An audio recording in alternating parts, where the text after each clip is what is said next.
Hi guys, I'd like to take a few minutes today to talk about the three dimensions of attributions. Our textbook defines an attribution as an explanation for an observed behavior.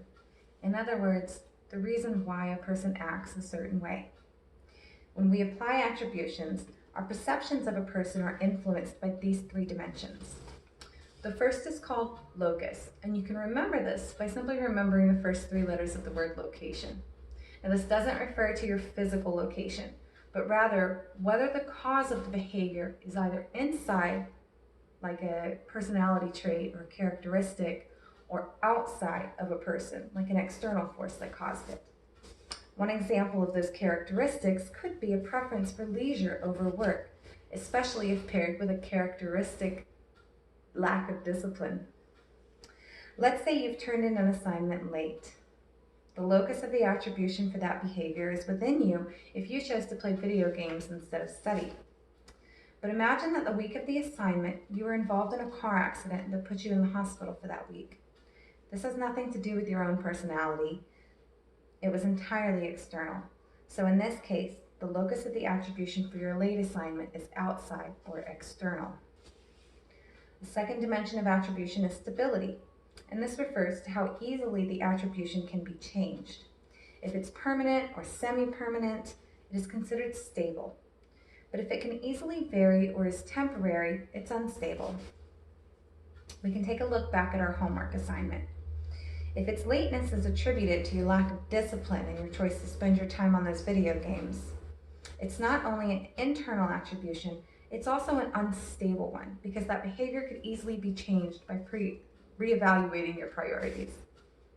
But what if the week-long stay in the hospital was the cause for your late assignment?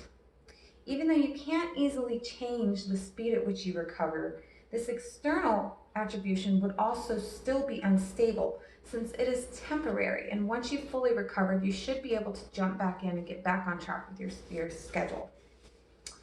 Let's imagine for a moment, however, that the crash caused some sort of irreparable permanent disability like paralysis or brain damage. In this tragic scenario, you may not even be able to continue your education. But if you are, you're likely to need ongoing accommodation and you still may not be able to meet those requirements, time constraints. In this case, the attribution would not only be external, it would also be stable because it would be unlikely to change anytime soon. The final dimension of attributions is called controllability. And this is just whether or not the cause of a behavior is within one's power to manage. We can take one last look at our late assignment. In the bleak example of the car accident causing a permanent disability, this external, stable attribution would also be uncontrollable. Taking a step back and examining the more likely scenario that the accident only resulted in that week-long stay in the hospital, followed by a full recovery. This external and unstable attribution would be uncontrollable as well, since there would still really be nothing you could do to speed up your recovery and prioritize your homework that week.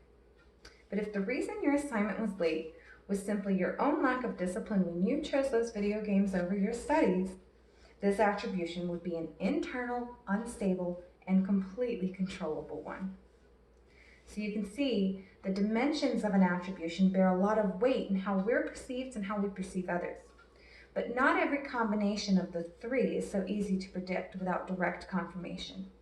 It's important to consider this when forming our perceptions of others based on their behaviors. Consider all of the possibilities and, if needed, simply ask for clarification. Thanks so much for listening. I hope I've been able to clarify this very important aspect of interpersonal perceptions. Have a great day.